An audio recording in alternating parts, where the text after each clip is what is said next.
Bien-aimé, ce matin, il faut te concentrer sur la parole. Dis au Seigneur, dis-moi quelque chose. Seigneur, parle-moi. Une seule parole du Seigneur peut changer ta vie. Ta vie peut être bouleversée par une simple parole, par une simple pensée du Seigneur pour toi. Ta vie peut changer radicalement. Et c'est aujourd'hui. Aujourd'hui, le temps du repos. Il dit aujourd'hui, si vous entendez ma voix, il dit n'endurcissez pas vos cœurs. Ce matin, ne dis pas que c'est demain, mais dis-toi que c'est aujourd'hui que Dieu veut te visiter. C'est aujourd'hui que Dieu veut te restaurer. C'est aujourd'hui que Dieu veut te donner ton miracle. Ne dis pas, j'ai déjà fait, je connais le résultat. Non, le résultat, c'est ce que Dieu a dit. Alléluia. Et sa parole est sûre et certaine. Tu es un vaillant héros.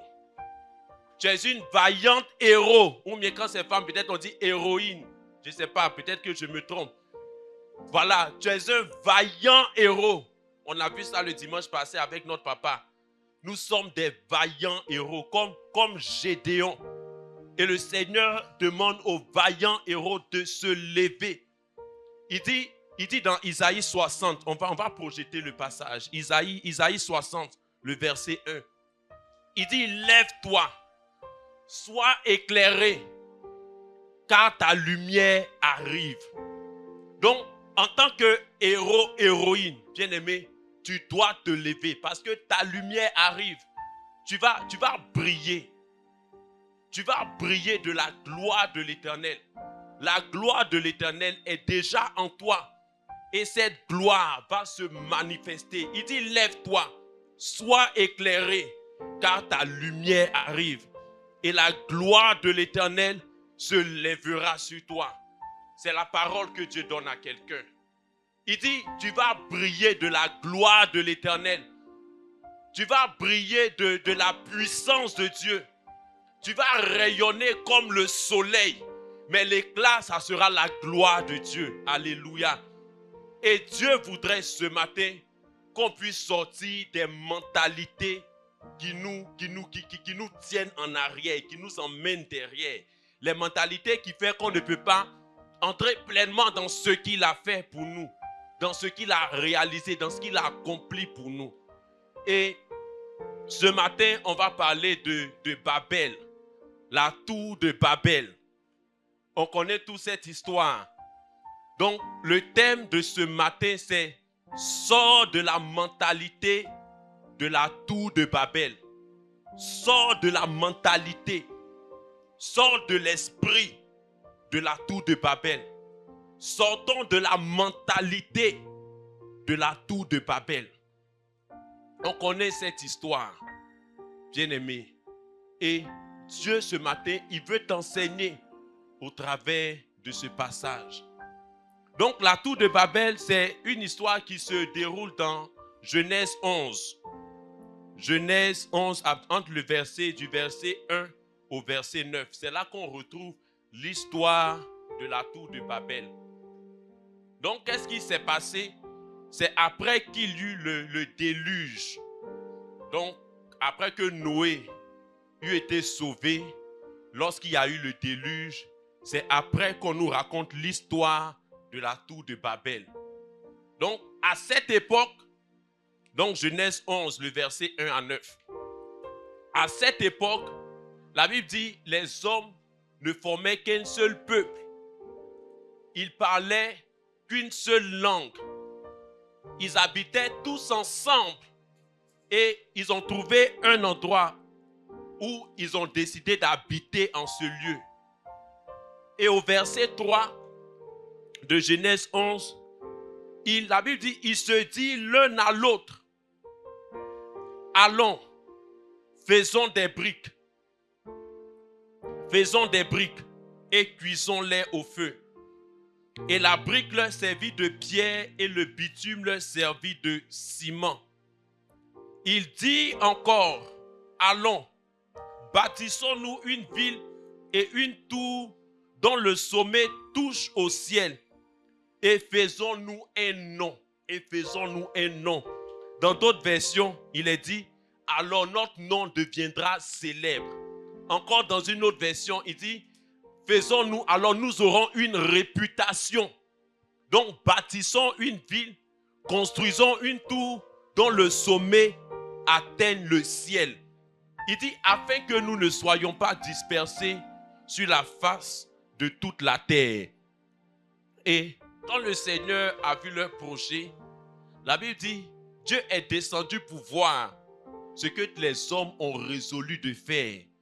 Et c'est là qu'il a apporté la confusion. On va voir à partir du verset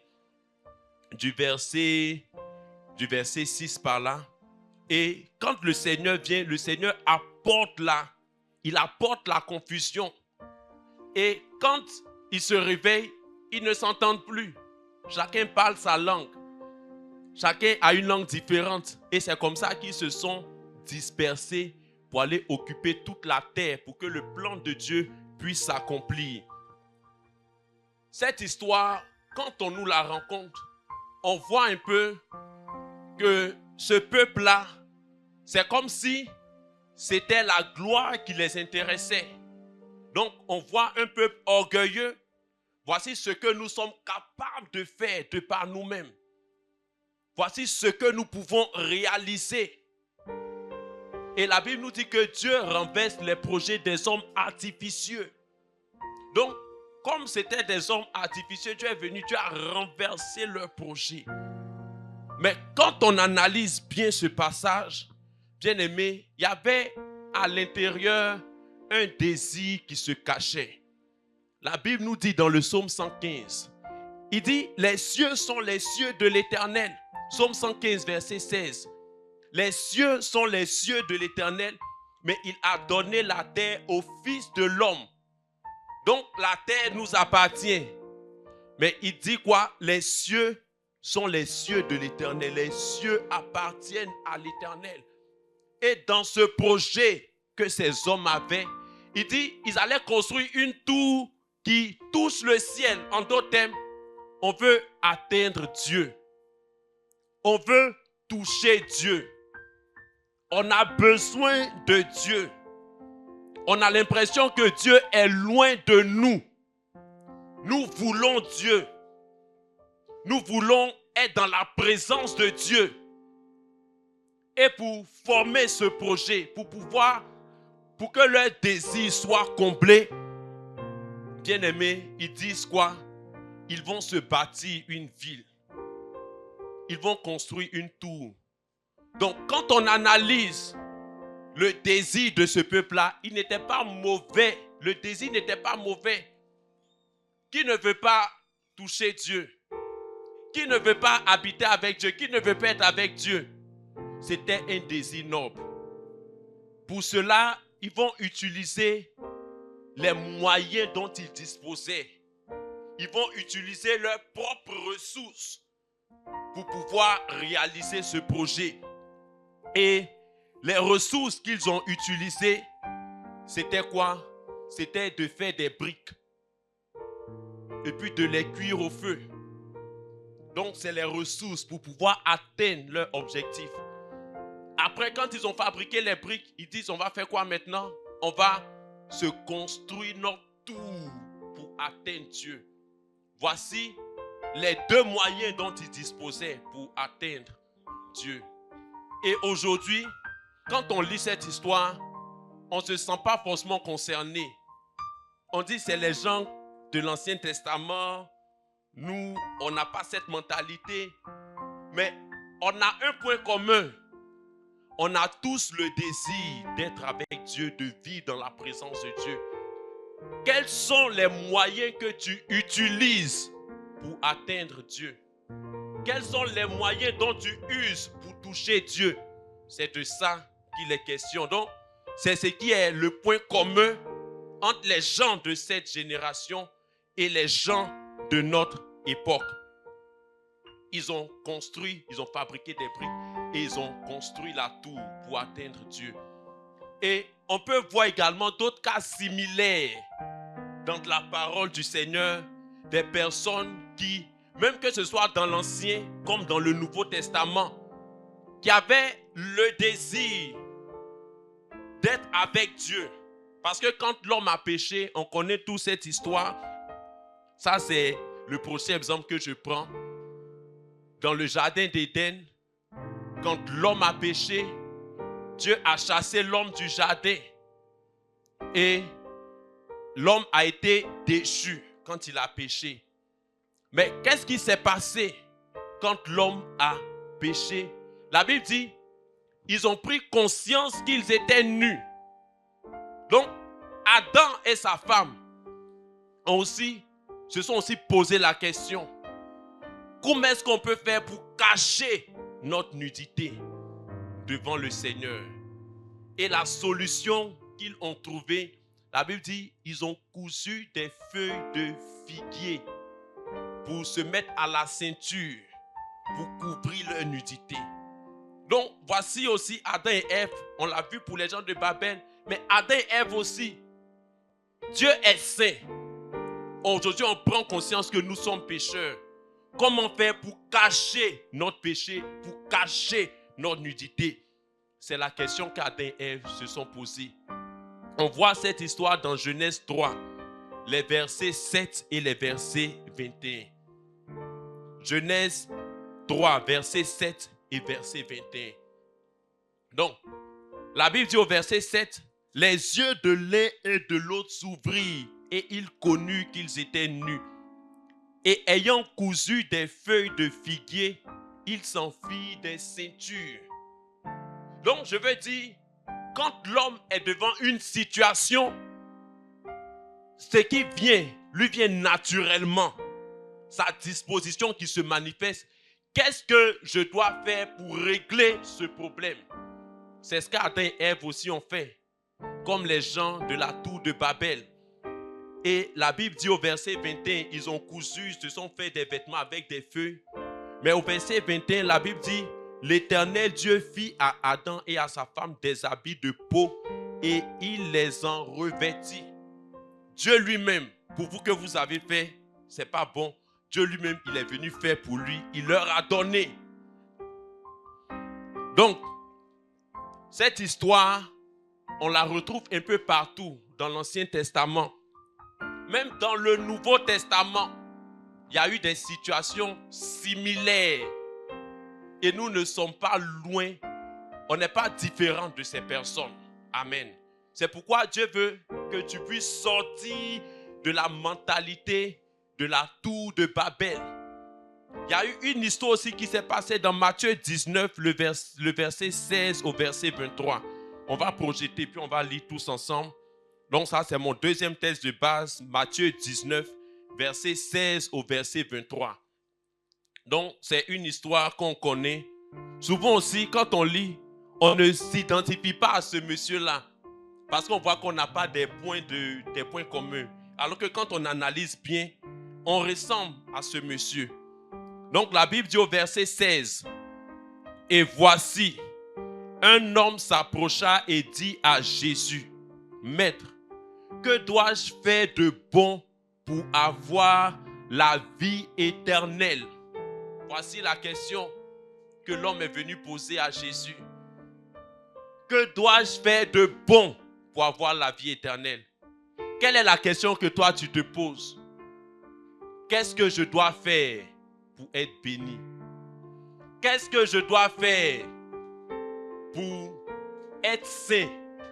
Qu'est-ce que je dois faire pour avoir ceci, pour avoir cela? Qu'est-ce que je dois faire pour que Dieu m'aime davantage? Qu'est-ce que je dois faire pour vivre pleinement ce que Dieu veut que je sois? Voici des questions auxquelles nous sommes confrontés. Et chacun, même si ce n'est pas formulé comme ça textuellement dans tes pensées, dans ton cœur, mais on a tous cette attitude du jeune homme qui est venu voir Jésus. Que dois-je faire pour avoir la vie éternelle? Et le verset 17. Le verset 17, Jésus va répondre. Au verset 17, donc Jésus répondit, « Pourquoi m'interroges-tu sur ce qui est bon? Un seul est le bon. Si tu veux entrer dans la vie, observe les commandements.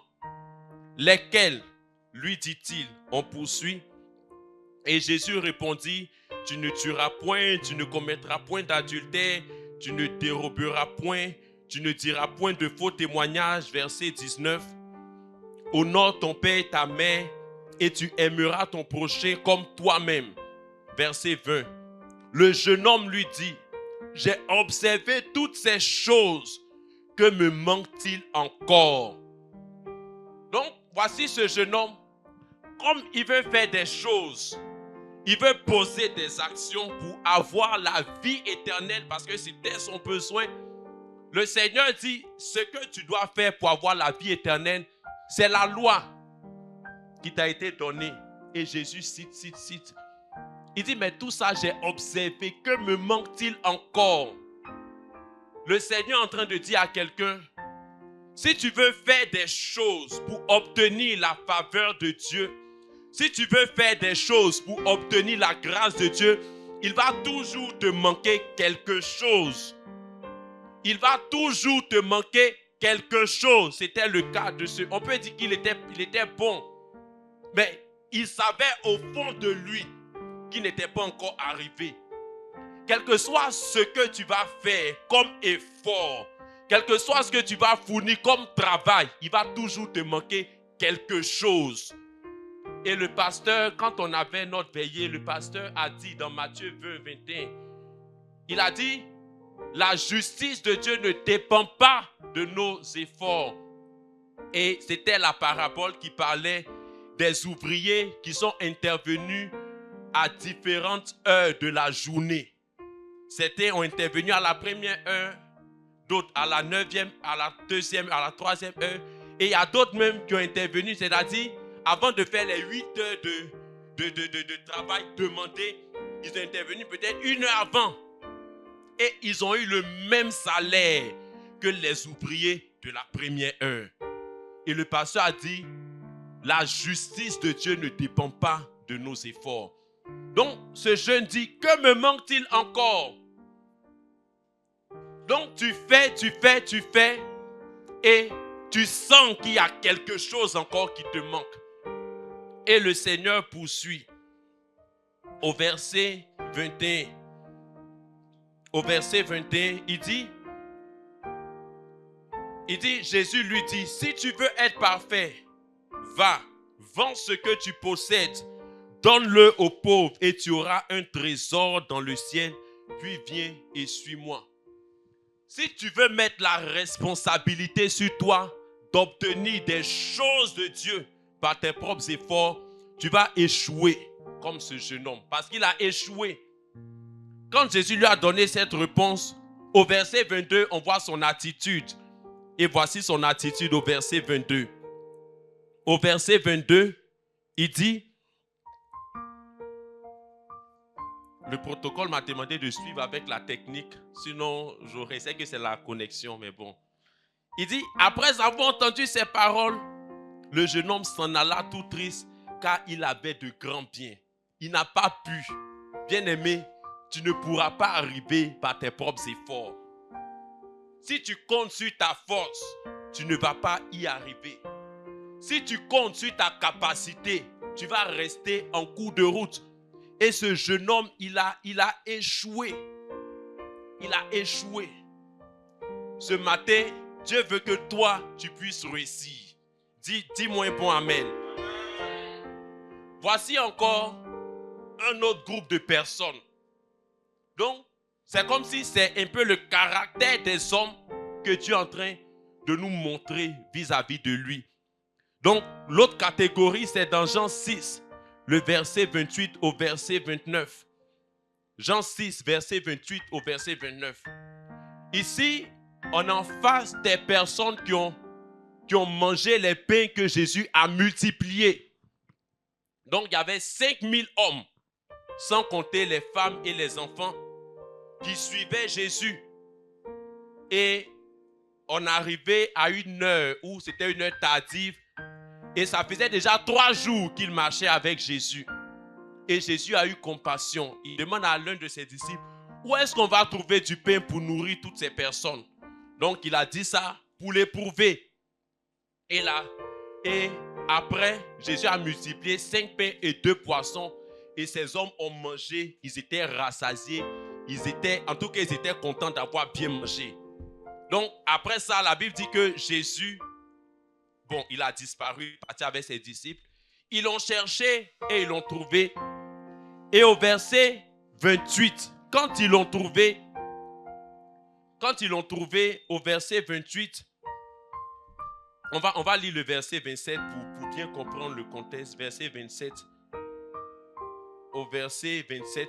D'accord, donc le contexte, quand ils l'ont trouvé, Jésus leur dit, en réalité, vous me cherchez, pas parce que vous avez compris les miracles que j'ai accomplis, mais c'est parce que vos ventres ont été rassasiés. C'est pourquoi vous me cherchez. Et Jésus leur dit qu'ils doivent travailler non pour la nourriture qui périsse, mais il dit pour la nourriture qui donne la vie. Et quand Jésus leur donne cette parole au verset 28 maintenant, il lui dit, que devons-nous faire pour faire les œuvres de Dieu? Que devons-nous faire? Que devons-nous faire pour faire les œuvres de Dieu? On se pose tous la même question. Seigneur, qu'est-ce que je dois faire pour être agréable? Seigneur, tu veux que j'évangélise? Ok, je vais me joindre au groupe d'évangélisation, je dois l'évangéliser. Seigneur, tu veux que je prie? Ok, je vais prier tous les jours de 3h à 6h. Seigneur, tu veux que je jeûne? Voici, il y a 21 jours de jeûne qui viennent. Seigneur, je vais faire les 21 jours de jeûne. Je ne te dis pas de ne pas faire les 21 jours de jeûne. Il faut faire les 21 jours. Amen. Il faut comprendre mon message. Voilà. Donc, on veut faire des choses pour plaire au Seigneur. Et ils ont posé la question aussi. Que devons-nous faire pour faire les œuvres de Dieu? Ils s'attendaient à quelque chose d'extraordinaire. Ils s'attendaient à quelque chose de compliqué. Ça me rappelle l'histoire de l'officier de la Syrie, le lépreux, qui allait voir le prophète Élisée parce qu'il avait la lèpre. Et le prophète ne l'avait même pas encore reçu. Il envoie son messager, lui dit, va, jette-toi dans le Jourdain 7 fois et tu seras guéri. Il a pris ça comme une injure parce que c'est un grand officier d'une grande armée. Donc chez moi, les eaux de mon pays sont plus claires que le Jourdain. Parce que le Jourdain, certainement, quand il a vu, ça devait ressembler à une eau trouble. Il dit, chez moi, les eaux sont bien propres.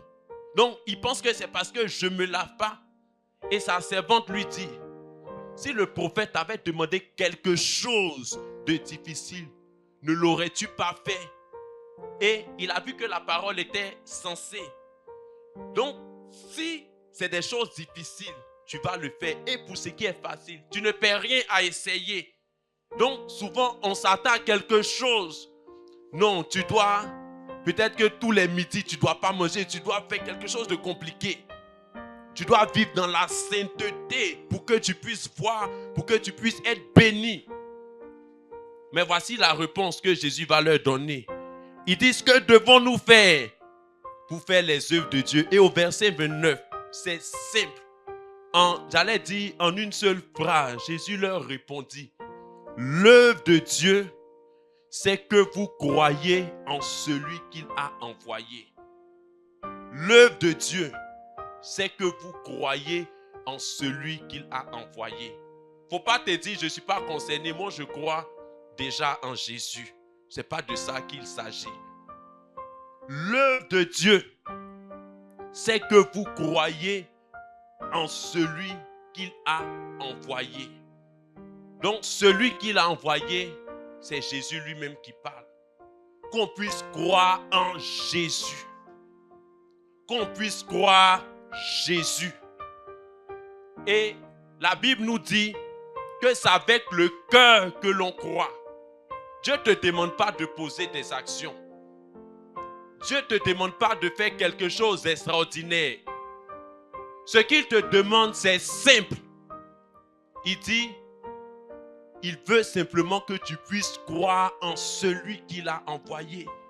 Et celui qu'il a envoyé, c'est Jésus.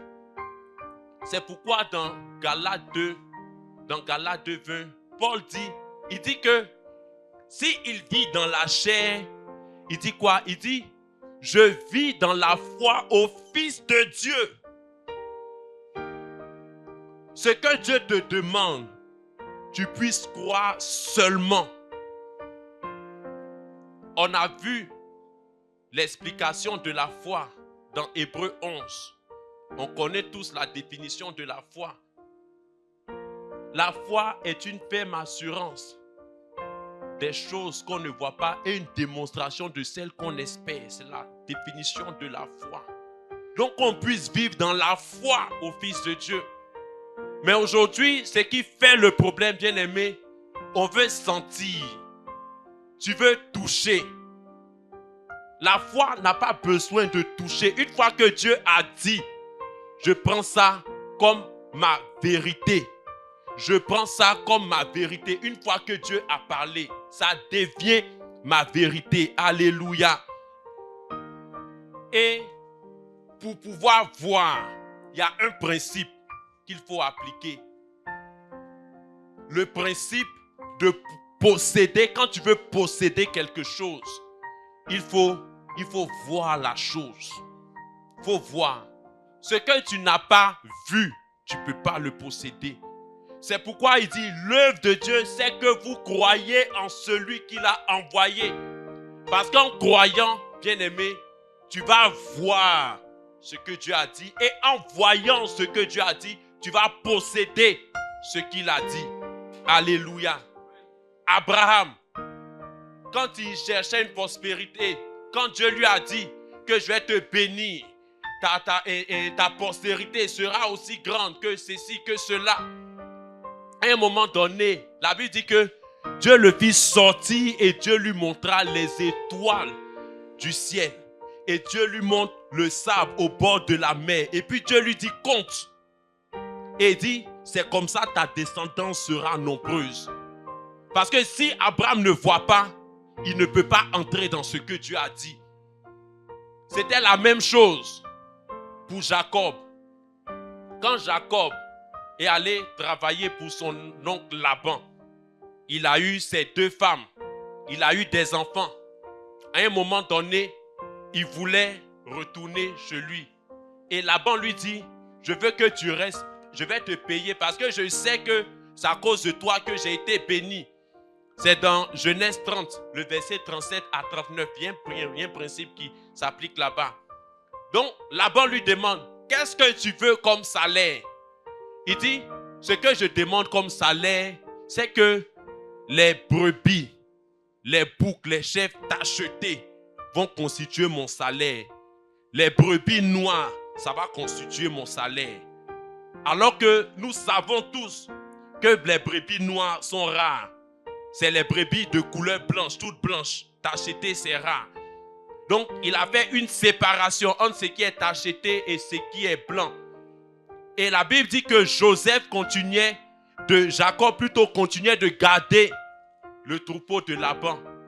Et il appliquait ce principe. Ce que tu vois, c'est ce que tu reproduis. La Bible dit qu'il a pris des palmiers, des branches. Il a fait des rayures. Et quand les brebis s'accouplaient, il mettait ça sous leurs yeux. Donc quand les brebis voyaient, quand elles concevaient, mettaient bas, c'était des petits qui étaient tachetés, qui étaient noirs.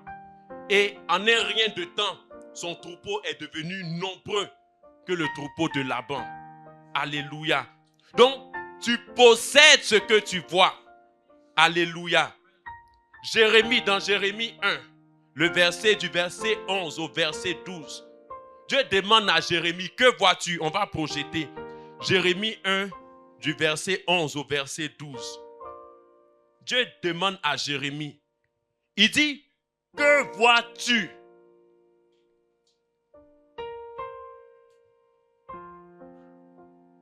Parole de Jérémie 11, le verset 1. Jérémie 1, le verset 11 plutôt. Jérémie 1, le verset 11.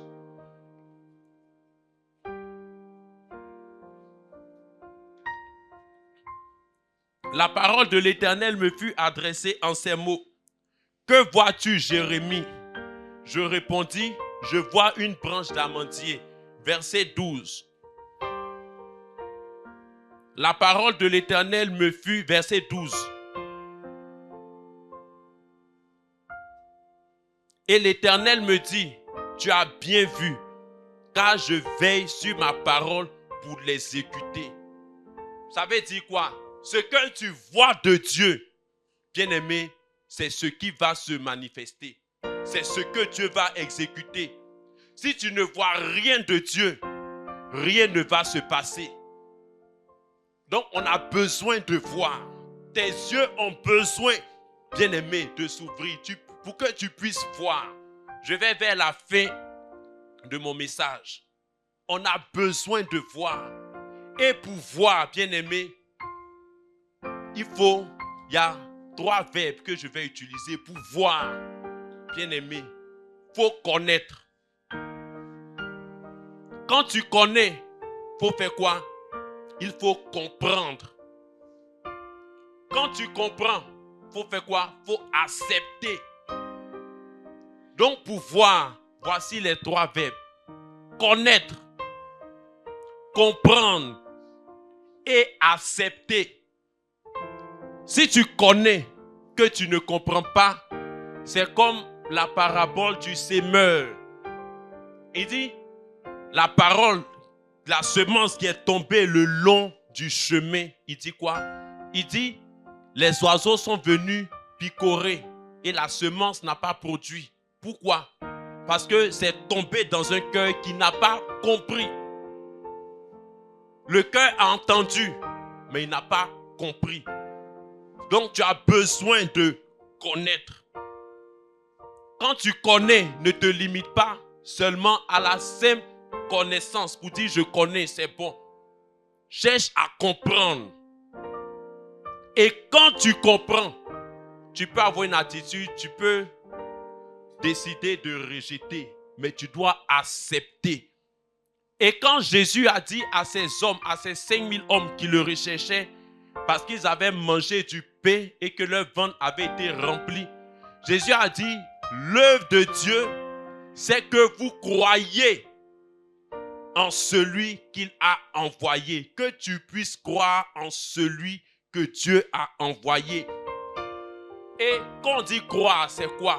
Dans Romains 10, 10, on va projeter le passage. Dans Romains 10, 10, Romains 10, 10, il dit Romains 10, verset 10, il dit, car c'est en croyant du cœur qu'on parvient à la justice. Et c'est en confessant de la bouche qu'on parvient au salut, selon ce que dit l'Écriture. Donc, croire. Et quand on dit croire, c'est avec le cœur. Croire du cœur. Croire dans son cœur. Et quand tu crois, bien-aimé, tu dois maintenant faire quoi? Confesser. Tu dois maintenant parler. Tu dois maintenant proclamer. Et pour croire du cœur, bien-aimé, c'est connaître. C'est comprendre et c'est accepter. Une fois que ces 3 verbes, tu les as appliqués, bien-aimé, rien, j'ai dit absolument rien, ne pourra t'arrêter. Ce que tu as compris, ce que tu as accepté, ça va se manifester. Alléluia. Donc, l'œuvre de Dieu, ce n'est pas que le Seigneur attend de nous qu'on puisse faire des actions. Mais il dit quoi? Ce que Jésus a fait pour nous. Quand il dit croire en celui qu'il a envoyé, ce que Jésus a fait pour nous, bien-aimés, on a besoin de croire. On a besoin de comprendre et d'accepter. Tu as besoin de comprendre, d'abord de connaître. Et pour connaître, tu dois être un étudiant de la parole de Dieu. Pour connaître, tu dois être un étudiant de la parole de Dieu. 1 Corinthiens 2, on va le projeter. 1 Corinthiens 2, le verset 9 à 10. 1 Corinthiens 2, versets 9 à 10. Paul nous parle de ce que Dieu a fait pour nous. Et il dit, mais comme il est écrit, ce sont des choses que l'œil n'a point vues, que l'oreille n'a point entendues, et qui ne sont point montées au cœur de l'homme. Des choses que Dieu a préparées pour ceux qui l'aiment. Le verset 10. Puis, Dieu nous les a révélées par l'Esprit, car l'Esprit sonde tout, même les profondeurs de Dieu. Il dit, ce n'est pas quelque chose que tes yeux ont déjà vu. Ce n'est pas quelque chose que tes oreilles ont entendu. Ce n'est pas des choses qui sont montées dans ton cœur. Mais il dit, c'est des choses que Dieu a préparées d'avance pour ceux qui l'aiment. Dieu a préparé des choses pour toi. Est-ce que tu peux me donner un bon amen? Dieu a préparé des choses pour toi. Et il dit, c'est par son esprit que Dieu nous révèle cela. Le dimanche passé, quand le groupe musical chantait le chant de Sinach, I know who I am, c'est comme si je voyais que cette dame-là, franchement, Dieu lui parlait. Parce qu'il y a quelque chose qui s'est passé. Et quand elle dit, je sais qui je suis, elle cite après 3 éléments. J'espère que je ne vais pas me tromper en citant. Sinon, le groupe musical est là, ils vont me corriger. Quand elle dit, I know, je sais qui je suis. Donc, elle dit, je sais ce que j'ai. Et je sais où je suis. Bien-aimé, ça va ensemble. Qu'est-ce que tu as? Qu'est-ce que Dieu t'a donné? Si tu ne sais pas, tu ne peux pas posséder. Si tu es ignorant de cela, tu ne peux pas entrer dedans. Donc, je sais qui je suis, ça veut dire quoi? Je sais ce que j'ai et je sais où je suis. En d'autres termes, ma position. Je connais ma position. Et l'évangile, ça se résume à cela. Bien-aimé, il n'y a pas autre chose. Donc, croire au Fils de Dieu. Croire en celui que Dieu a envoyé. Donc, toujours dans 1 Corinthiens 2, on va voir le verset 12. 1 Corinthiens 2, le verset 12. Il dit, or nous n'avons pas reçu l'esprit du monde, mais l'esprit qui vient de Dieu, afin que nous connaissions les choses que Dieu nous a données par sa grâce. Dieu t'a donné quoi? Par sa grâce. Dieu t'a donné quoi? Est-ce que tu peux me répondre? Dieu t'a donné, tu me réponds mais dans ton cœur. D'accord. Est-ce que tu connais? Dieu t'a donné quoi? Voilà, il dit que afin que nous connaissions les choses que Dieu nous a données par sa grâce. Bien-aimé. Donc, comprendre l'œuvre de la croix, bien-aimé. Comprendre ce que Jésus a fait pour nous. En tout cas, c'est ce message-là qui est dans ma bouche 2 jours là, je vous l'ai dit. Donc, ce n'était pas un message nouveau que j'allais prêcher. Qu'est-ce que Dieu t'a donné par sa grâce? Tu luttes. Seigneur, je veux ça, je veux ça, je veux ça, je veux ça. Mais tu ne sais pas ce que Dieu t'a donné. Tu pries, Seigneur, je vais prendre un cas banal. Je veux une voiture. Alors que Dieu t'a donné la voiture, c'est dans ton garage. Et puis tu dis, Dieu, je veux voiture. Il regarde même, il dit, mais qu'est-ce que celle-là même, elle demande? Tes yeux sont fermés, tu ne vois pas la voiture qui est dans ton garage. Et le Seigneur nous dit, dans 1 Corinthiens 6, verset 11. Donc, c'est les éléments fondamentaux de l'évangile. Amen. Le B à bas. 1 Corinthiens 6, verset 11. Il dit, et c'est là ce que vous étiez quelques-uns de vous. Donc, ce qu'on était, c'était voleurs, impudiques, menteurs, voleurs. Ça, c'est dans le verset 10. Il dit, mais vous avez été lavés. Mais vous avez été sanctifiés. Mais vous avez été justifiés au nom du Seigneur Jésus-Christ et par l'Esprit de notre Dieu. Vous avez été lavés. quand je veux rentrer en relation avec Dieu, est-ce que je réalise que j'ai été lavé? Est-ce que je réalise que c'est l'œuvre de Jésus à la croix, c'est par cette œuvre, son sang qui a coulé, c'est par cette œuvre que j'ai... Il n'a pas dit que vous serez lavés. J'ai été lavé déjà. J'ai déjà été lavé. Donc je dis à Dieu, Seigneur, lave-moi par le sang de Jésus. Ça veut dire quoi? Que je n'ai pas compris ce passage et je ne l'ai pas accepté. Je connais juste le passage, mais je ne l'ai pas compris, je ne l'ai pas accepté.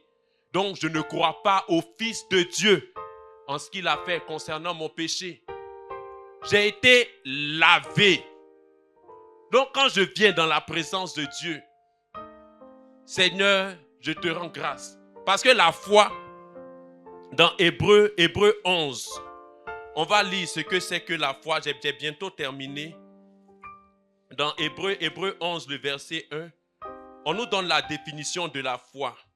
Il dit, or la foi est une ferme assurance des choses qu'on espère et une démonstration de celles qu'on ne voit pas.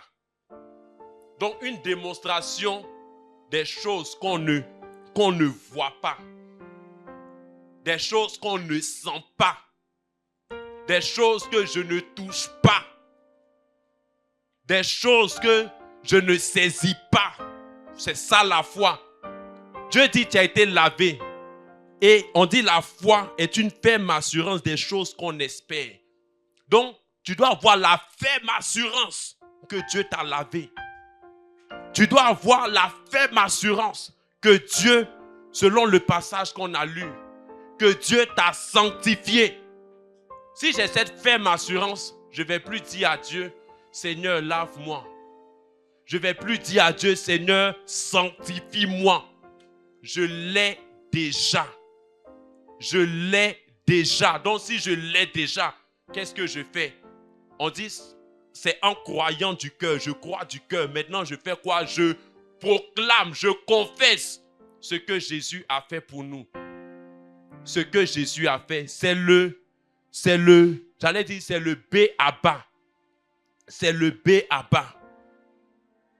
La justice que Dieu t'a donnée. La bénédiction que tu cherches, bien-aimé. Cette bénédiction, il faut la connaître. Il faut la comprendre. Il faut l'accepter. La bénédiction. La santé divine, la guérison que tu cherches. Dieu dit qu'il t'a guéri. Bien-aimé. Tant que tu n'as pas compris, que tu n'as pas accepté, tu ne verras pas cette guérison se manifester. Donc, quand Jésus dit aux 5000 hommes, il dit, l'œuvre de Dieu, il dit que devons-nous faire pour avoir la vie éternelle? Qu'est-ce que je dois faire pour être guéri?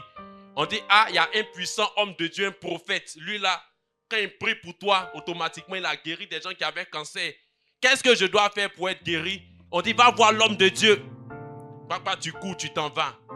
Et tu reviens, tu es déçu.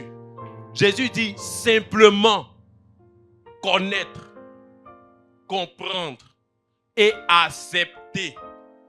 Une fois que tu as accepté, rien, j'ai dit bien rien, ne va empêcher la manifestation de ce que Dieu a dit. Alléluia, te concernant.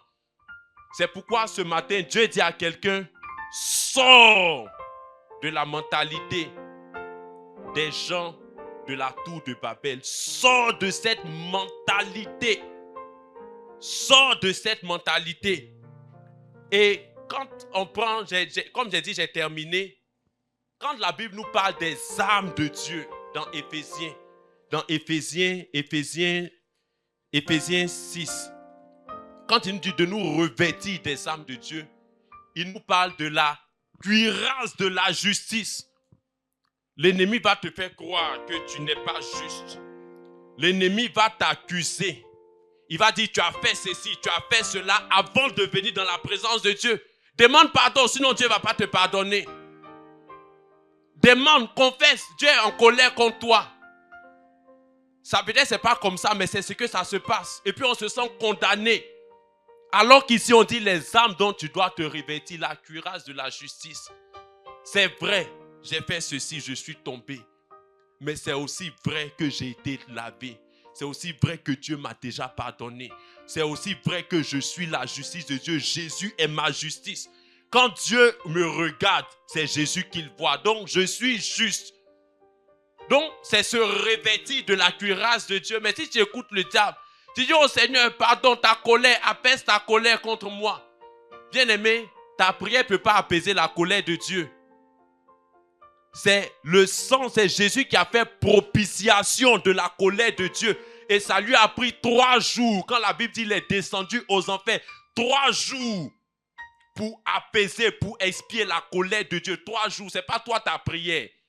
Donc si tu ne crois pas que c'est ce que Jésus a fait, je ne sais pas ce que toi ta prière va faire. Donc le diable est là, il nous blague. Ce matin, sors de la mentalité de la tour de Babel. Sors de la mentalité, j'ai envie de dire, d'Adam et Ève. Et développe la conscience des œuvres que Dieu a accomplies pour toi. Comprends et accepte. Quand tu acceptes, tu déclares, tu proclames. Alléluia. Voici le message, la parole que Dieu avait pour chacun de nous. Et le thème de l'année, qui se rappelle du thème? C'est tiré de Romains combien? Le thème de l'année. Oui, c'est tiré de quel? C'est tiré de quel passage? Oui. Oui. Romains 12, verset 2. Il dit, ne vous conformez pas au siècle présent, mais soyez transformés par le renouvellement de l'intelligence. C'est le thème qui a été donné cette année. Il nous reste un mois, quelques jours pour terminer l'année. Décide de dire, parce que pour le changement, c'est tes pensées. Les forteresses qui sont dans tes pensées, ces forteresses doivent tomber. Donc, va à la maison, ouvre la parole de Dieu, étudie-la, comprends-la, accepte-la. Et tes pensées, au fur et à mesure que tes pensées se renouvellent, tu vas marcher dans la victoire, dans ce que Jésus a dit te concernant. Alléluia. Est-ce qu'on peut se tenir debout? Et je veux déjà que tu puisses dire merci au Seigneur pour l'œuvre de la croix, pour ce que Jésus a fait pour toi. Même si tu ne connais pas toute la portée de l'œuvre de la croix, même si tu ne comprends pas, même si il y a certaines choses que tu n'as pas encore acceptées, ce matin, dis merci. Cette œuvre est grande. Cette œuvre est magnifique. Cette œuvre est parfaite. Cette œuvre est complète. Tu n'as pas besoin d'ajouter quelque chose. Ce matin, dis merci au Seigneur. Ce matin, bénis le Seigneur ton Dieu pour l'œuvre de la croix. Il dit tout ce que tu dois faire. Tout ce que tu dois faire, il dit, c'est croire en celui que Dieu a envoyé. Ce matin, bénis le Père pour le nom de Jésus. Bénis le Père pour l'œuvre de la croix. Ce matin, rends-lui la gloire, rends-lui la gloire, rends-lui la gloire, rends-lui la gloire, rends-lui la gloire. Sois reconnaissant.